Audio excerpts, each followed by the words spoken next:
Звичайна людина, як ви всі, але я не ваш житель і не проживаю тут, я вам не можу щось рекомендувати. Але по спискам, дивіться, ви можете зробити таким чином.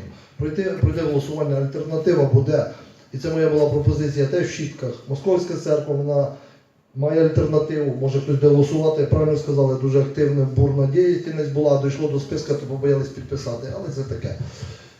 Ви можете провести процедуру, тоді ці списки віддати в сільську раду, об'явити в селі, написати в газеті, хто ще хоче, 10 днів там, чи 5 вони будуть знаходитись в сільській раді в секретаря, наприклад.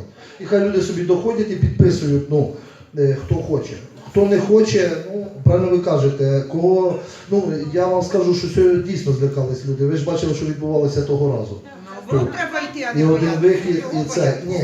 Люди побоялися прийти сьогодні до клубу. Я думаю, що таке оголошення зробите по селі, люди приходять брати якусь довідку, і потихоньку вони допідпишуть. І якщо захочуть, а не захочуть, то так і далі предоставить.